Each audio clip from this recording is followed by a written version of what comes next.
Reading from the Bhagavad-Gita as it is, 9th chapter, text number 30.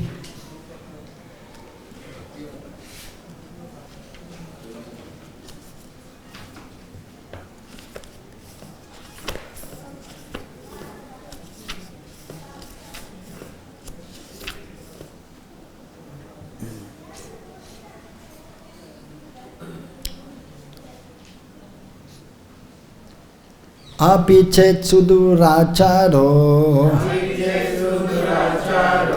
bhajate mam ananya bhak sadhureva samantavya samyak vyavasito hisa. Api, even, chet, if, sudurachara, one committing the most abominable actions, bhajate, is engaged in devotional service, mam, unto me, ananya bhakt, without deviation, sadhu, a saint, eva, certainly, sa, he, mantavya, is to be considered, samyak, completely, vyavasitaha, situated in determination, he, certainly, sa, he. Translation and purport by His Divine Grace, Srila A.C. Bhaktivedanta Swami Srila Prabhupada. Srila Prabhupada ki. Translation. Even if one commits the most abominable action, if he is engaged in devotional service, he is to be considered saintly because he is properly situated in his determination. Purport. The word sudur achara used in this verse is very significant and we should understand it properly. When a living entity is conditioned, he has two kinds of activities. One is conditional and the other is constitutional. As for protecting the body or abiding by the rules of society and state, certainly there are different activities, even for the devotees, in connection with the conditional life. And such activities are called conditional. Besides these, the living entity, who is fully conscious of his spiritual nature, and is engaged in Krishna consciousness or the devotional service of the Lord, has activities which are called transcendental. Such activities are performed in his constitutional position, and they are technically called devotional service. Now, in the conditioned state, sometimes devotional service and the conditional service in relation to the body will parallel one another. But then again, sometimes these activities become opposed to one another. As far as possible, his devotee is very cautious so that he does not do anything that could disrupt his wholesome condition. He knows that perfection in his activities depends on his progressive realization of Krishna consciousness. Sometimes, however, it may be seen that a person in Krishna consciousness commits some act which may be taken as most abominable, socially or politically. But such a temporary fall down does not disqualify him. In the Srimad Bhagavatam it is stated that if a person falls down but is wholeheartedly engaged in the transcendental loving service of the Supreme Lord, the Lord, being situated within his heart, purifies him and excuses him from that abomination. The material condition is so strong that even a yogi fully engaged in the service of the Lord sometimes becomes ensnared. But Krishna consciousness is so strong that such an occasional fall down is at once rectified. Therefore the process of devotional service is always a success. No one should deride a devotee for some accidental fall down from the ideal path.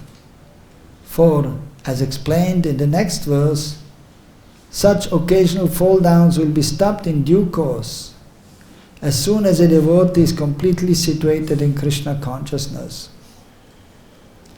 Therefore a person who is situated in Krishna consciousness and is engaged with determination in the process of chanting Hare Krishna, Krishna Krishna, Hare Hare, Hare Ram, Ram Ram, Hare Hare, should be considered to be in the transcendental position.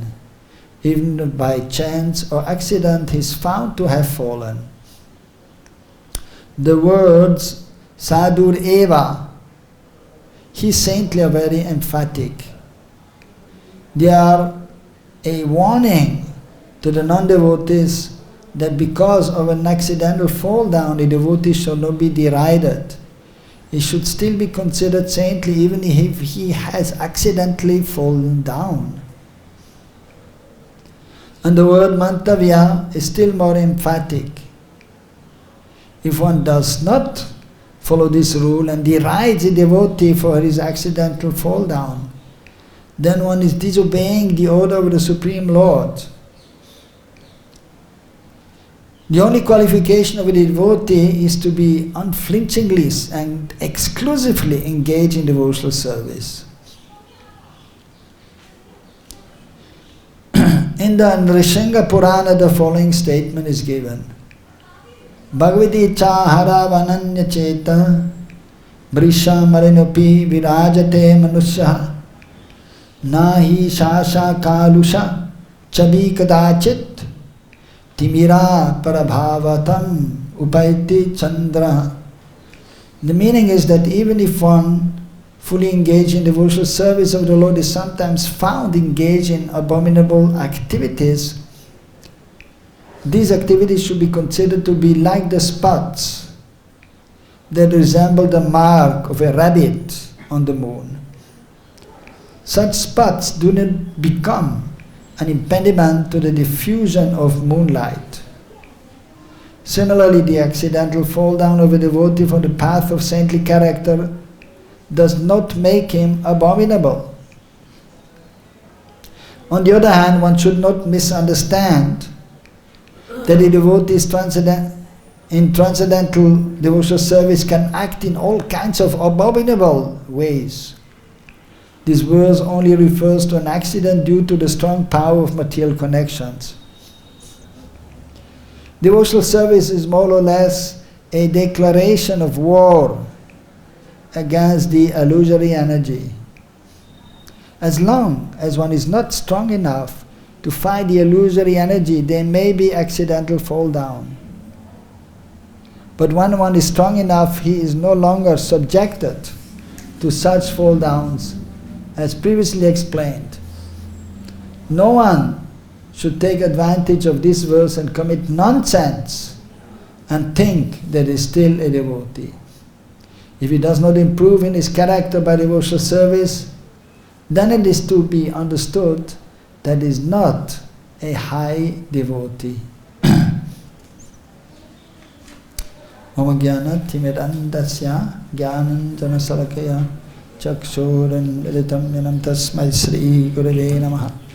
Sri Chaitanya Manobhistam Stapitam Yena Bhutale Sayam Rupa Gadamayam Tadati Sabadantikam Bandeyam Sri Guru Sri Yatapadakamalan Sri Gurun Vaishnavamscha Sri Rupam Sagrajatam Sahagana Raghunatan Vitam Tam Sajivam Sadvaitam Savadutam Parijana Saitam Krishna Chaitanya Devam Sri Radha Krishna Padan Sahagana Lalita Sri Vishakanvitamscha He Krishna Karuna Sindhu Deenabandho Jagatpate Gopesha Gopika Kanta Radha Kanta Namastute Tapta Kanchana Gaurangi Radhe Vrindavaneshwari Vrishabhanu Sude Devi Pranamami Hari Priye Vanchakalpatrubhyascha Kripa Sindhubhya Evacha Paritanam Pavanebhyo Vaishnavebhyo Namo Namah Jai Shri Krishna Chaitanya Prabhu Nityananda Sri Advaita Gadadhara Shivasadi Gaura Bhakta Vrinda Hare Krishna Krishna Krishna Hare Hare Hare Rama Rama Rama Hare Hare Abhichet Suruddharacharo Bhajantimam Ananya Bhak Sarur Eva Samantavya Sambhyak Vya Vyavasito Hi Saha. So here Krishna is speaking to Arjuna and explaining about the devotee who is engaged in devotional activities. Bhajate mam ananya bhak. Bhajate means engaged in devotional service. Ananya bhak means always engaged in devotional activities. So sometimes, due to still being conditioned, as Prabhupada is explaining the purport, two kinds of activities are there, conditional and constitutional. Conditional means being still situated on a material platform under the three modes of material nature. Constitutional means being situated on the transcendental platform as soul, beyond the three modes of material nature. Jivera sopoi krishnera nitaras. When one is realizing or has realized that he is not this body, that is spirit soul, and then is engaging in spiritual activities on the transcendental platform, free from the modes of material nature, that is constitutional activities. Whereas if one is still under modes of material nature, then his activities are considered to be conditional. Of course, various degrees are there of that conditioning, and of course even of those who are properly situated.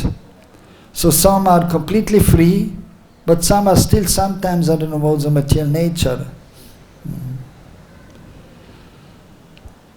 So, but here, so the point Krishna is making, that if one is engaged in devotional service, and if he is engaged in sudur acharan, so that means to be engaged in religious activities, sadachar, in regards to approaching the Supreme Lord, sat, so that means transcendental actually. So those who are properly situated, generally they will be engaged in activities towards the Supreme Lord, favorable, anukalyasa sankalpa, they are accepting what is favorable, pratikulasya varjanam, what is unfavorable they are rejecting. Gopritve varanam tatha, they are always depending on Krishna, understanding that Krishna is my Lord. Krishna, the Krishna Pita, Krishna Pranadan, is more than a father and a mother, is the Lord of my life. Raksheshiti Vishwaso, and he has full faith that Krishna will always protect. So, not only Protection doesn't mean only physical, but also in regards to spiritual activities, that he may not deviate from his spiritual activities. And then also it is explained that Gopritvevaram Tata Karpanya Atmanivedanam Sadvidam Saranagati. So he's always humble and he's trying to be surrendered with body, mind and words. So that is sadachar, trying to surrender. But in the beginning stage, one may try to surrender, but it may not be successful due to being in a conditioned state. Actually, to fully surrender to Krishna is only possible if one is transcendently situated. And then at that time, the faith will be unshakable, the real Vishwas. And the humility, pakvadainatva, it will be very ripe if one is realized. So, but when one is not highly advanced, then there's a possibility as explained here, and in the purport also, that one will engage in some abominable activity. Durachar.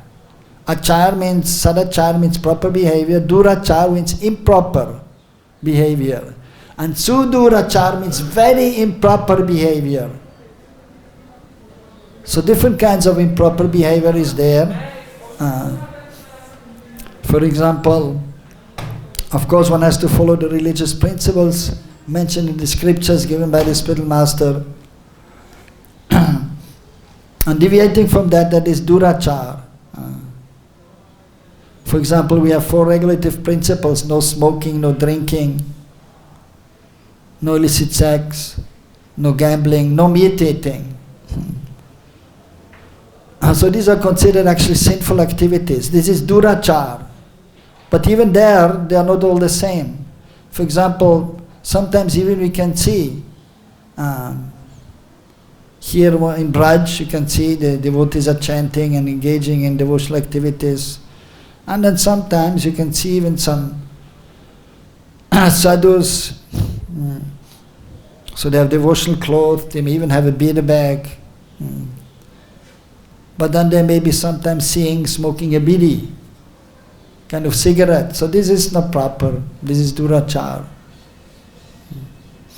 But that is not so sinful. It is not proper and it should not be done. But it is not as harmful as, for example, illicit sex, sex life outside of married life. That is very sinful. Or even the most sinful activity, that is actually eating meat. Of course here, the devotee, it is understood that Krishna is not referring to a person who is especially eating meat. So because that is so sinful, and that actually Krishna will not excuse if somebody is engaged in devotional activities at the same time, if he's eating meat. That is not acceptable at all. But especially we can see in regards to, in this material world, the attraction between man and woman is very strong. And so sometimes it is seen that even sannyasis, they have difficulty and they become victim to the attraction towards women, and then there's a fall down there. Of course, for a sannyasi actually, that is highly improper, and that is actually not acceptable for one who is taking up the renounced order of life. At the same time still, if he's engaged in devotional activities, he may be excused, just like we can see in the example of the devotees, even in our Krishna consciousness movement. Even Prabhupada's time, Prabhupada, he gave the sannyas to so many devotees to push on the preaching, and some they had some difficulties. But then Prabhupada generally told them to simply continue in a humble way. engaging in devotional service, and then ultimately it may be excused. But then Prabhupada is making a point here also, if the devotee is again engaged in the sinful activities, then Krishna will not be pleased, and that devotee is not considered to be high-class devotee. But if just an accident was there and is continuing, repenting, trying to rectify himself, then he's still to be considered saintly. And we can see from the example of the Srimad Bhagavatam, many examples were there. For example, Indradev, so he's a demigod. He's a devotee of the Lord. And he has a lot of responsibility. He's the king of some of the heavenly planets, Svarglok. At the same time, so he had few times he had some difficulty in regards to being attracted to a woman. And of course some reaction was there also. But then he was again reinstated in his position, and it was also forgiven. And still in the Bhagavatam is addressed as Bhagavan. So Bhagavan refers to the Supreme Personality of Godhead.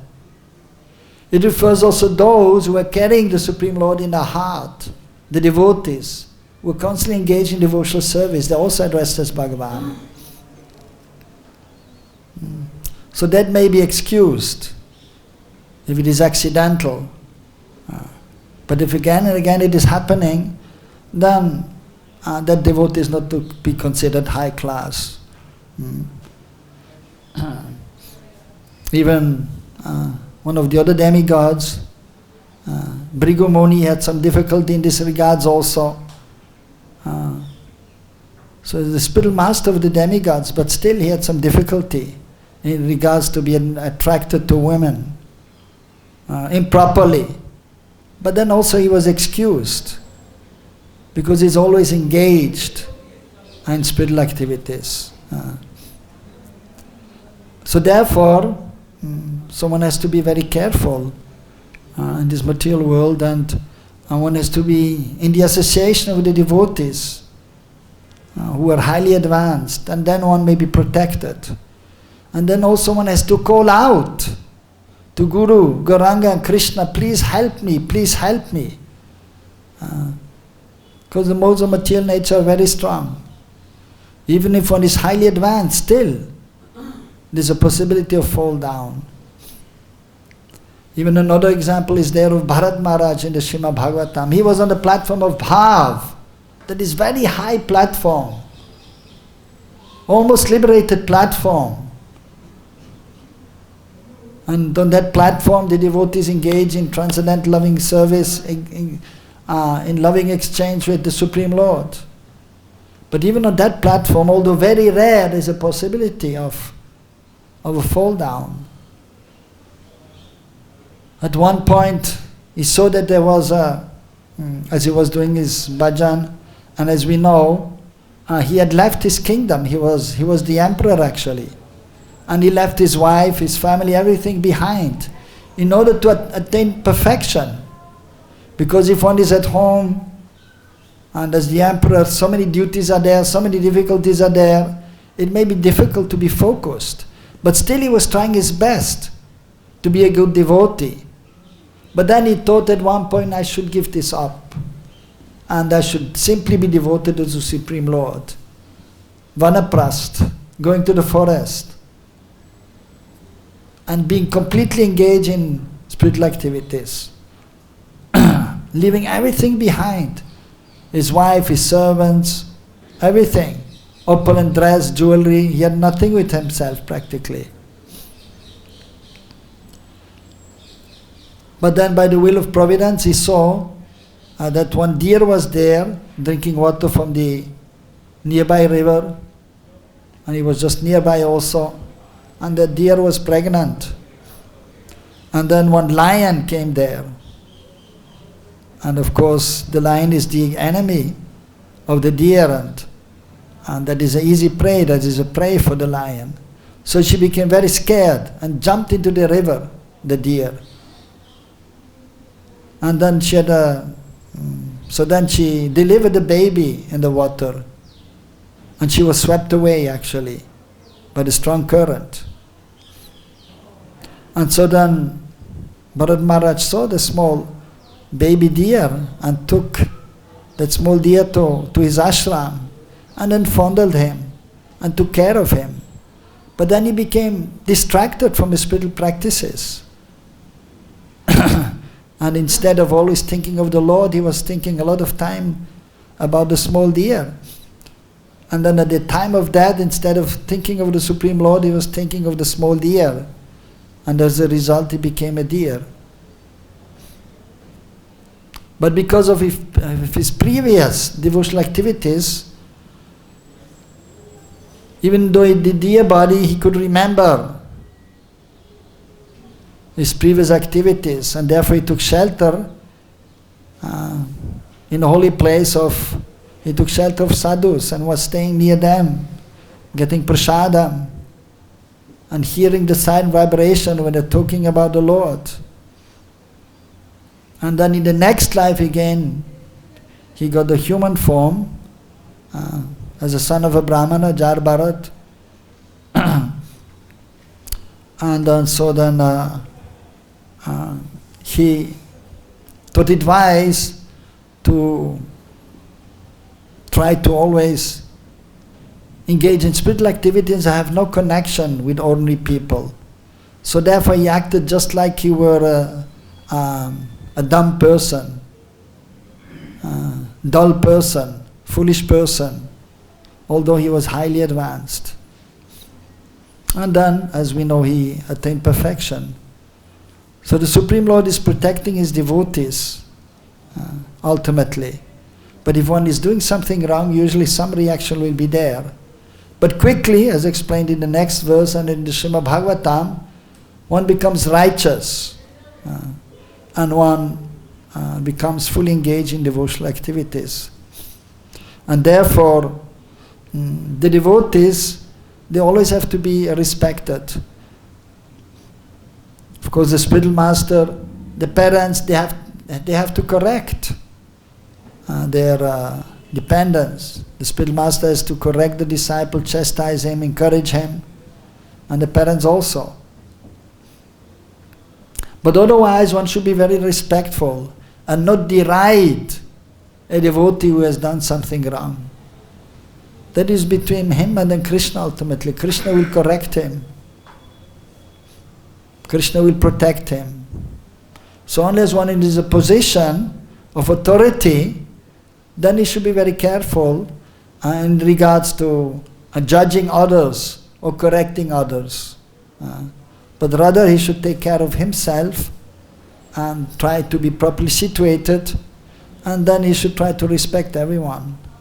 That is a sign of an advanced devotee. He will see everyone engaged in devotional activities.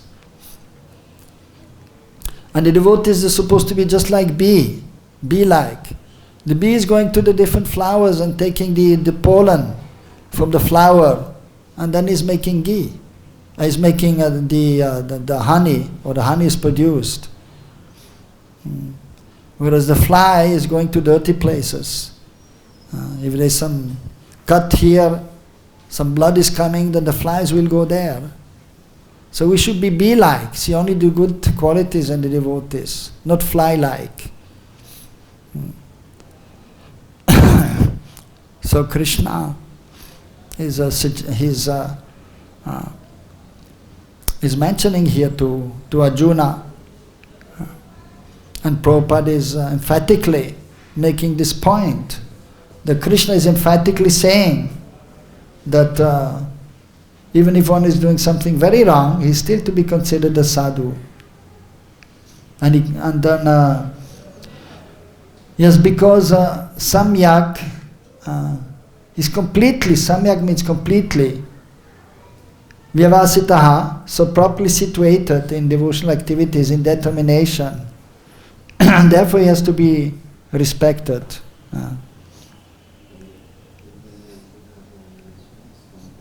And another example is given here, just like the full moon. On the full moon you will see that usually there are some spots there on the full moon. But that is very insignificant. An intelligent person, they will not deride the moon or look at the moon with the spots. Not nice. No, the full moon is very beautiful. Krishna is appreciating the full moon. Whenever the full moon is there, Krishna is inspired. He doesn't see the spots on the moon. He sees the full moon and then there is light. And then he is very much inspired to call the gopis and perform Ras Leela, transcendental dance. He doesn't see the spots of the moon. There's no need. And the moon is actually very beneficial for all the living entities, especially the vegetables and the plants and the trees. They will get nourishment from the moon. And especially in the summer, now it's getting a little hot. And in 1 month it will be very hot. And during the day, difficult to get some relief from the hot sun. Of course, nowadays AC cars are there, AC apartments, so you get some relief. But sometimes there is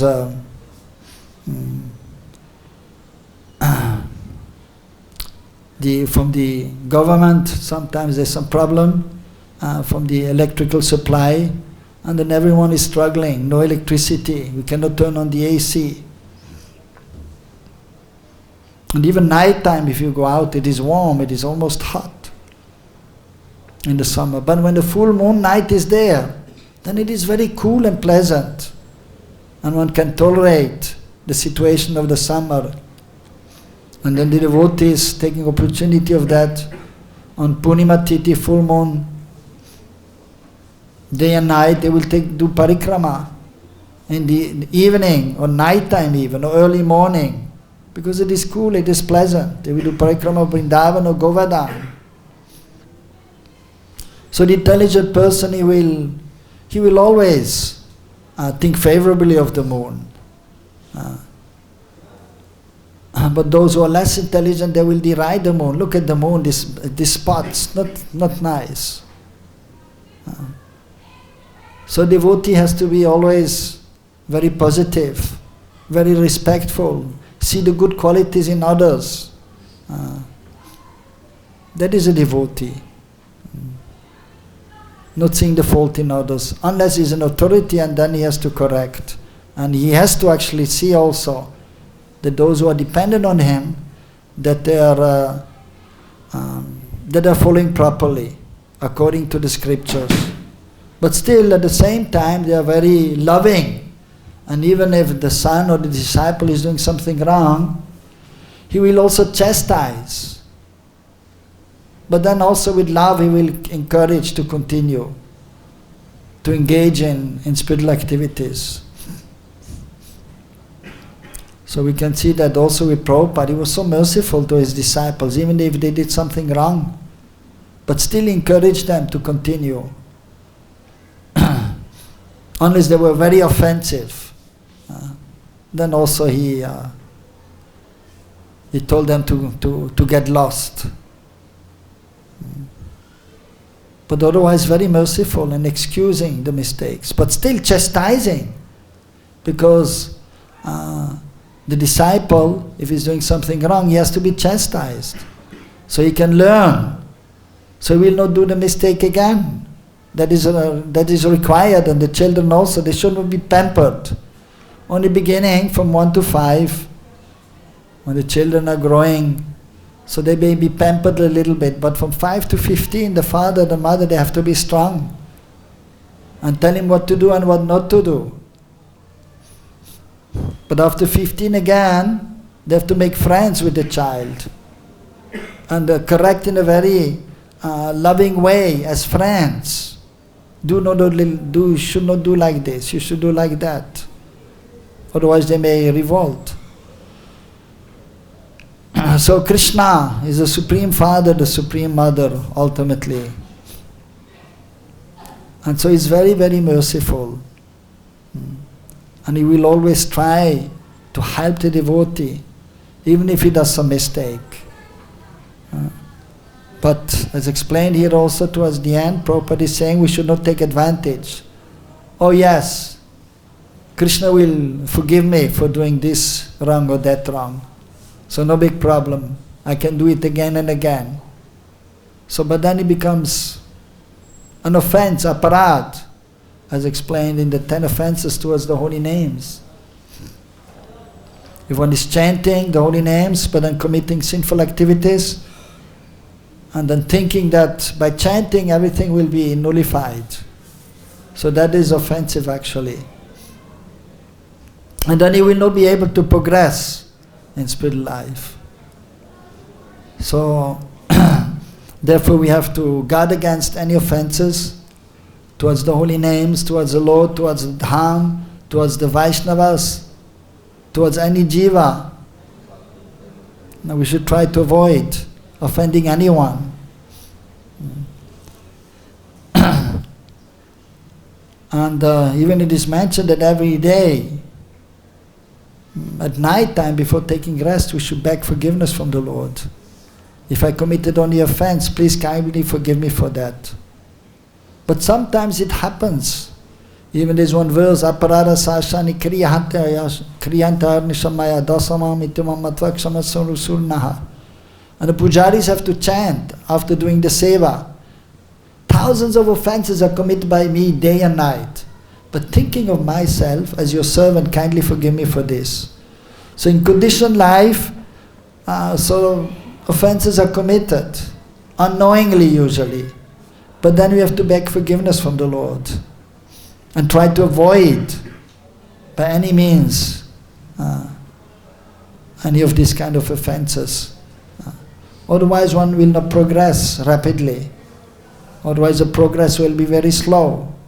But you should try to progress in spiritual life very fast, so that we can come to the highest stage of pure devotional service, so that we can realize our spiritual nature, our constitutional position, and not remain in a conditioned position. So that is the neophyte devotee, is known as Prakrita Bhakta, materialistic devotee, is in conditioned state. He knows about God, is engaging in devotional service, but is still conditioned by modes of material nature. He cannot raise himself up to the transcendental platform. But we have to try to come to the transcendental platform in this lifetime and come to the constitutional position of the soul. We are spirit soul. So we have to be on the platform of the soul, and then there is actually a proper exchange with Krishna. And then Krishna will fully reciprocate. In a conditioned state, Krishna wants us to serve him nicely, but if you are in a conditioned state, then what Krishna can do is trying to bring us close to him. But if we remain in a conditioned state on the modes of material nature, then we cannot properly approach and please the Supreme Lord. So therefore we have to try to come to the constitutional position as spirit soul and then engage in the transcendental loving service. And then in the realized platform, then we can realize our Swarup, and then we can realize Krishna's Swarup, and then we can enter Krishna's pastimes. And that is the perfection of life.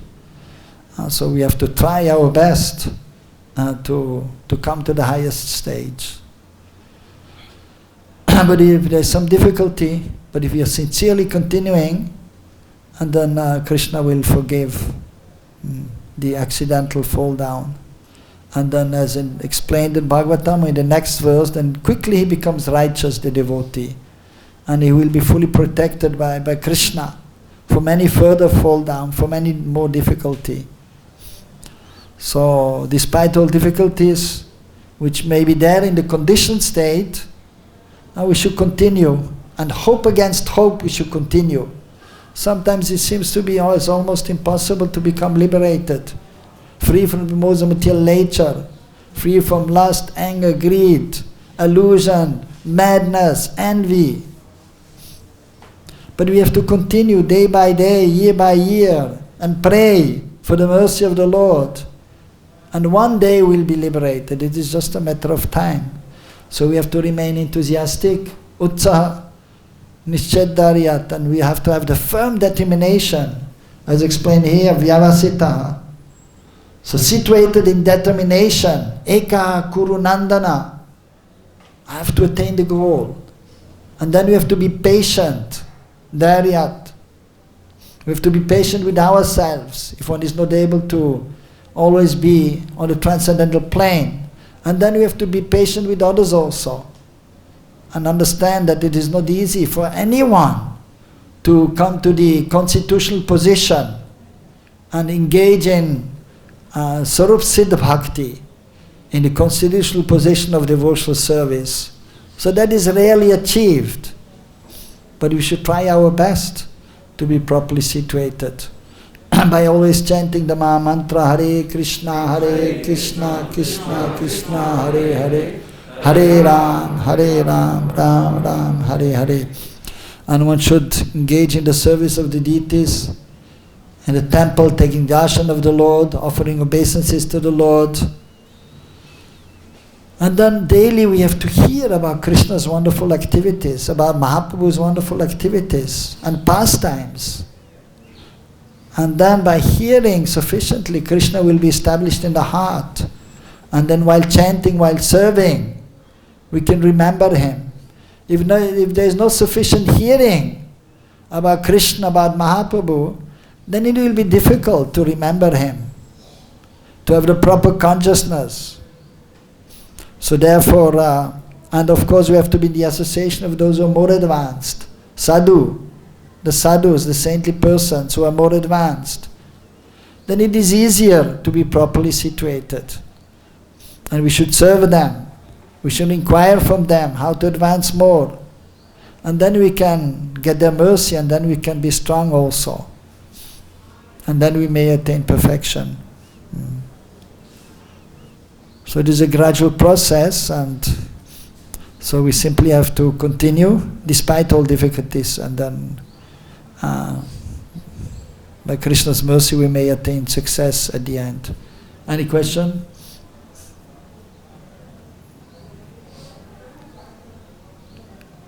Yes. In the purport it says that devotional service is more or less a declaration of war. It's declaration of war against Maya. Against Maya. Yes. So, in my experience, I find the minute you determine that you're going to chant more rounds, or you're going to do this or do that, then the attacks seem to come more. Yes. Just because you've made that determination. Yes. And so, how practically do you get to the transcendental level? Yes. It is true, the more one is trying to advance, the more Maya is trying to pull you down. And just like if you go to school also, the higher you go, and then the exams are there, they're more tough, and you have to study more, and you have to really be focused and endeavor a lot. So the more we try to advance, then Maya will be there trying to pull you down. So, but then of course we have to, naturally then we have to take shelter of the spiritual master, we have to take shelter of Mahaprabhu, and we have to take shelter of Krishna. And we have to pray to the Lord to help us. And then Krishna will help us also. Krishna will protect us. But the pariksha, the tests will be there. And so we have to use our intelligence, and we have to be thoughtful. Krishna is there to help us, but at the same time we have to use our intelligence. And we have to be thoughtful so that we are not bewildered by the external energy. And so ultimately it is a matter of practice and then also of crying out to the Lord, because by our own practice, sadhana, by our own endeavor, we can actually not become free from the modes of material nature. But we have to cry out to the spiritual master, to Mahaprabhu, to Krishna, to help us. And when we're crying out, then the Supreme Lord, the spiritual master, will come and help us also. So therefore it is mentioned, bhakti-yoga, bhakti-yoga, bhakti-yoga dan. Bhakti-A, Krishna Nam, Smarane Krandane. So the wealth of bhakti-yoga is there. And what is bhakti-yoga? That is Krishna, chanting Krishna Nam, Krishna's holy names, the Maha Mantra, and trying to remember always the Lord. And then Krandane, then we have to cry also. We have to cry out. So that we have to learn to cry. Even Prabhupada used to say that the chanting of the Maha Mantra is crying actually out to Srimati Radharani, Hare, please engage me in the service of Krishna. So Prabhupada used to say you have to cry out to Krishna, to Srimati Radharani, especially Srimati Radharani, because she is the topmost devotee of the Lord. And if we are favored by her, then we can properly be protected and engage in devotional service. So Prabhupada said we have to cry. If you cannot cry with tears coming from the eyes, then you have to cry that let me be able to cry. So different kinds of crying. One is that tears are coming like torrents of rains. That is only possible when one is highly advanced. But if one is a practicing devotee, and then one has some attachment to Krishna, and then he may chant with some love and affection and feelings, then sometimes he will chant and some tears are coming from the eyes. But if they are not coming the tears, then we have to cry to Krishna, why the tears are not coming? My heart is so hard, steel framed, and no emotions are there, hard like a rock. Then you have to cry. Why I cannot cry? Krishna, I cannot cry for you. Tears are not coming from my eyes. So you have to cry without tears. My Lord, there are no tears coming. Please help me. And then you can pray to Balaram also. He has the plow to break the stone-like heart. Like you have plowing the field, you have to plow and then the ground is soft. And then you can put some seeds inside. Bhakti Lata Beej. Then you can put the seed of devotional service. That means it is not that the spiritual master has the seeds in the pocket and puts in your heart. No, but he gives the emotions. He gives the transcendental emotions. And like, for example, the moods of the gopis, or Madhya Yashoda, Nanda Baba, their emotions, he will give, he will explain. So that is known as, in the higher stage, first we follow rules and regulations, but then eventually we have to come to the spontaneous platform, trying to imbibe the moods of the eternal associates of Krishna, the gopis, Madhya Yashoda, and try to hear about how they are loving Krishna, how they are serving Krishna. When you hear about them, then in loving emotion they can come in your heart. And then you can really perform devotional service. And then just like the Goswamis, if you remember the Goswamis, Rupa and Sanatan, and they were chanting the holy names and they were crying. Ha Devi. What is it? Yeah, different prayers are there. He Radhe Braja Devi ke charite he Nanda suno kutaha. Si Govardhana kalpapata patale kalindi vane kutaha. He Radhe, where are you? Hey Krishna. Hey Lalita Vishaka, where are you? I cannot see you. So with these eyes we cannot see Krishna, never can materialize. But in the heart, with the eyes anointed with love, Premanjana, Churita Bhakti Vilochanena, Santa Sadeva, we should try to see Krishna within our heart. And so cry out to Krishna, where are you? Hey Srimati Radharani, where are you? Hey Lalita, hey Vishaka, where are you? And then crying like this, and then trying to, just like the 6 Goswamis, then they were crying, so we should do like this, a sadaka. And then after more advanced stage, then you pray to Rupa Manjari, Rati Manjari, Rupan Sanatan, Rupan Raghunath, they are Rupan Rati Manjari, Lavanga Manjari. A sadaka we pray to Rupan Raghunath, so we are properly situated. But then eternally we should pray to Rupa and Rupa Manjari, Ratya Manjari, please engage me in the service of Srimati Radharani. Ha Devi Kagabarigariyacha Vache Yache Nipattabu Vidanda Buduptadati Asya Prasadama Budasya Janasikritva Gandharvi Ketavagane Gananam Videhi.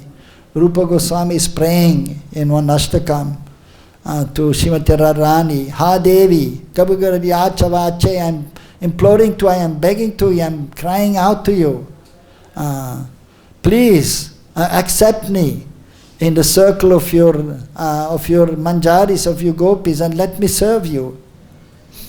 And Raghunath Das Goswami also in Vilap Kusumanjali, he has written a book about these moods of explaining that he is taking shelter of Rupa and his spiritual master Sanatana Goswami, but then eternally taking shelter of Rupa Manjari and praying for the service of Srimati Radharani. Vilap Kusumanjali and Bhakti Siddhanta Saraswati Thakur Prabhupada, the spiritual master of our Prabhupada, so he used to recite these 104 verses by heart.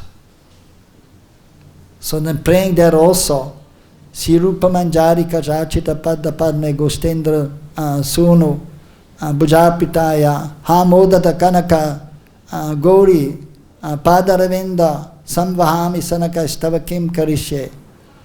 Praying to Srimati Radharani and to Rupa Manjari, please give me the remnants of your seva, of serving the lotus feet of Srimati Radharani. So we have to cry out to the spiritual master and then to the associates of the Lord. And then we can get their mercy, and then we can be properly situated on the transcendental platform. We have to endeavor and we have to cry out, and then we can be properly situated. So if we don't cry, we can never attain. Okay? Anything else? Yeah. We are discussing about Bharat Maharaj is protect the deer. Yes. Actually, Vaishnavas, one of the qualities is Jivadaya. Jivadaya, yeah, yes, merciful to the jivas. Kripalu, they are very merciful. Then why not protect him from the path of devotional service? Because he was neglecting his devotional service. He was engaged in devotional service, but again Maya is very strong, and the very small deer, very cute, very beautiful. Then Maya is there, then touching the small deer and fondling the small deer and becoming attracted. And then neglecting his seva to the Lord. While you're doing puja, you should do the seva and you should not be distracted to anything else. But he became distracted. Instead of serving Krishna nicely, then he was taking care of the small deer. Then it is, he was neglecting Krishna. Then Krishna neglected him to some extent. But because he was highly advanced and he had love, but because of his inattention, because of his neglect, therefore Krishna also, well, we are giving some attention to the small deer, okay, then you may also become a deer. So because he neglected his seva, therefore he was not fully protected. But still he was protected. Apiche chura charo. It was a small offense it was, taking care of a deer. It was a small offense, but it was an offense. When you're serving the deities, the Lord, you have to be Eka Kurunandana, you have to be fixed. You should not be distracted when you're doing the seva and the mobile is ringing. You should not pick up the mobile and talk to the person. How are you? Yes, good. That you cannot do. Or you do artik and then you're looking who is there at the artik and showing, I'm here doing artik, who is watching me. That is not proper seva. You're not doing, that is some kind of a parat. Not doing properly. And then, because of this, then what Krishna, he will also, well, okay, if you do only half seva and you're attracted to other things, then what can I do? But if you give full love, he will give full protection. If you don't give full love to Krishna, then what he can do? He cannot force. Then you're under the modes of material nature, and then you have to, then Krishna will, still Krishna will protect, but not fully. For me, I cannot digest small offense only. Yes. It's not for his own sense gratification. No. He protected the deer, that was okay. That was alright, that is very good. He protected, but then he was giving too much affection to the deer. That was his mistake. To protect the deer, that was very nice. But then he had to still serve the Lord and depend on the Lord. And not give too much affection to the deer. Because anyway, who can protect? Krishna is a protector. One is not a real protector. Only to some extent we can protect, but the real protector is Krishna. The punishment is heavy. If you tear, again it becomes Rajarapara. Yeah, no, it was... Yeah, 2 births. But it's very fast. He gave up the body, he was there for a little while, not long. But still he could remember his mistake by the Lord's mercy, which is usually not available if one is doing something wrong.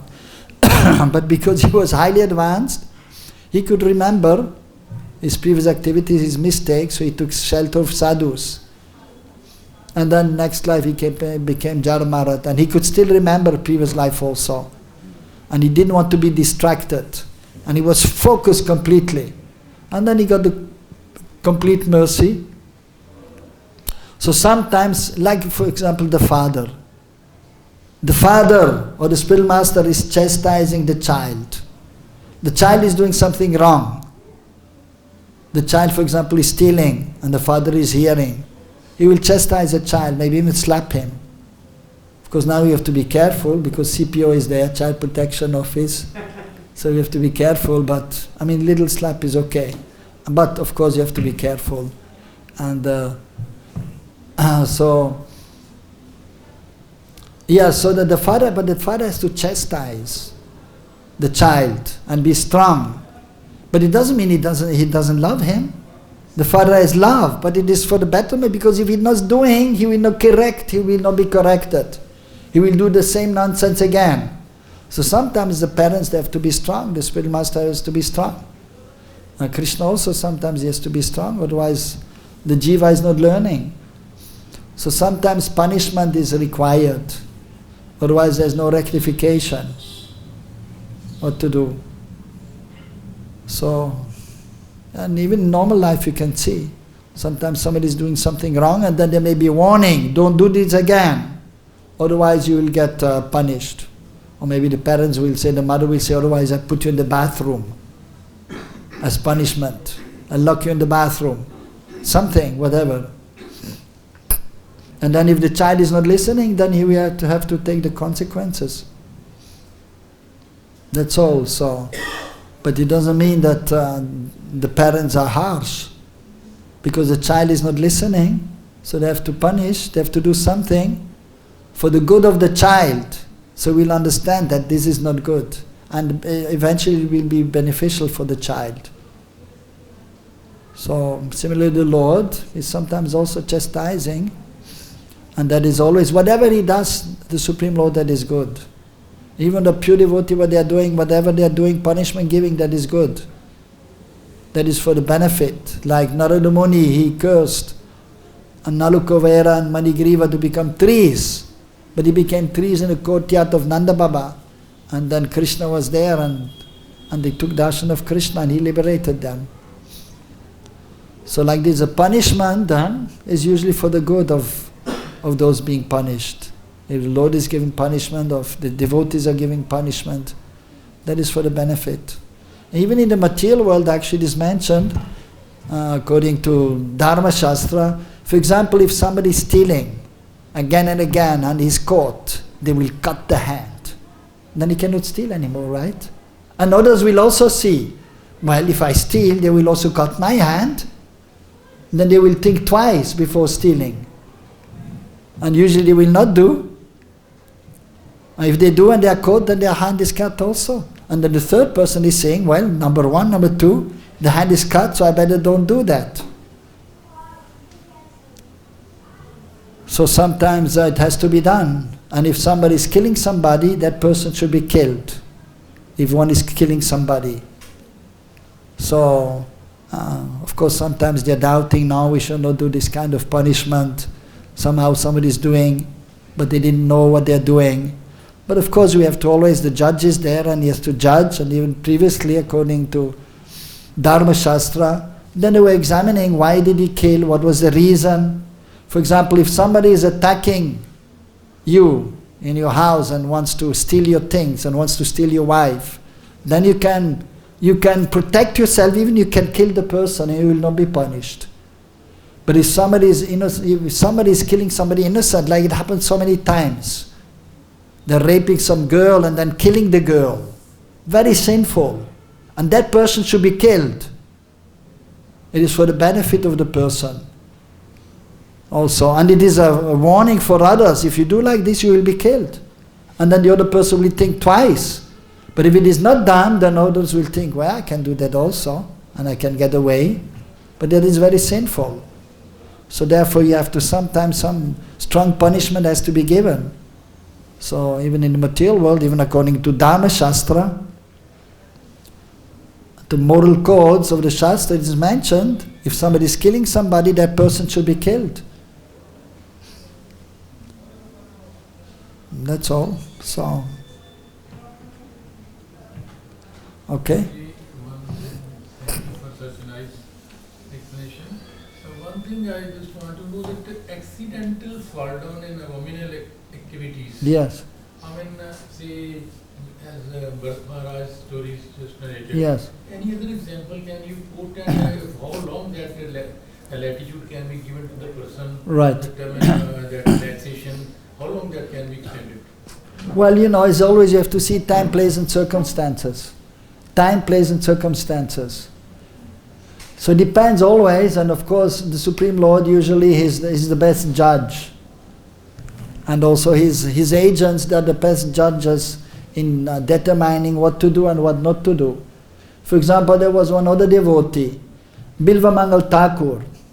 He was actually highly advanced. He was married, but then he was still attracted to a woman. And actually it is mentioned in previous life he did some offense, and therefore he was cursed. And because of being cursed in the last life, the effect of the cursing came in this life, as Bilva Mangal Thakur. And therefore, although he was a Brahmana, he was married, he had a good wife, he was engaged in devotional activities, but then still he became attracted to a prostitute. So much so that he left his wife at one point and went to the prostitute, which is wrong, right? And then he was chastised even by the prostitute, what are you doing? And it was one time, it was a stormy day, and actually it was the Shraddha ceremony for his father. The ceremony was done, and right after that, usually when some ceremony is performed, you should have some gambhir, one should be sober, and one should understand what to do and what not to do.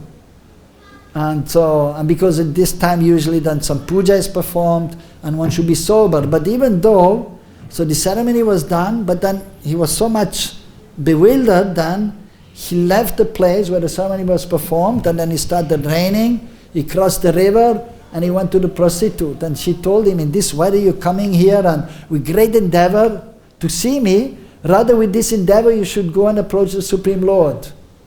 And then he said, yes, you're right actually, and then he left that place. And then he was thinking, I have to go to Vrindavan. So he went towards Vrindavan, but on the way, so he saw some ladies that fetching water from a fountain. And one lady took some water, and again he became attracted to a woman. The lady was carrying the water. She was married, she went home, and he was following her. And she was thinking, why is he following me? And then she came home and she told her husband, one person is following me. Of course the husband came out, yes, what do you want? And then he realized, I'm such a fool. I just left the prostitute in order to go to Vrindavan to surrender to Krishna, but still my mind is going towards another woman. And he understood it was not right, but still just because of the modes of material nature, because of having done something wrong in the last life, he was still attracted to other women. And then, but he realized his mistake, and then he was telling the Brahmana that, please, I want to get the hairpin from your wife's hair, the hairpin. And he was thinking, okay, and he told his wife to give him the hairpin, and then he plucked out his eyes. because he understood that his eyes are his enemies. And then he became blind, and then he went towards Vrindavan. And he had a little difficulty, but then because of his previous devotional service, and because he understood that I'm such an abominable person, that was sudurachar also, going to prostitute and becoming attracted again to another woman, that is highly improper. But then he realized his mistake, and he thought, no, I have to take out my eyes. They're my enemies. And then he went towards Vrindavan in order to see Krishna. And then because of his determination, so then Krishna gave his mercy to him. And when he was arriving towards Vrindavan, he took him by the hand and he brought him. And then he understood that Krishna is there. And within his heart he could see Krishna. So that is another example of some abominable activity. But then because of his determination and then his sincerity, and he was still then continuing his devotional service, then he was rectified, actually quite quickly by the Lord. So we cannot always see and understand how things are going to happen. So it is all also dependent on purva samskar, what we have done in previous life also, what we are doing now, and if we have good association, good environment, and then we can get the mercy of the Lord. So many factors are there involved, by which then we can get the mercy of the Lord. Sometimes more quickly, sometimes it will take more time. Then we cannot say. Ultimately, it's all dependent also on the sweet will of Krishna. But we have to endeavor to the best of our ability, and we have to pray for the mercy of the Lord. Like that. Okay? Okay. Hare Krishna.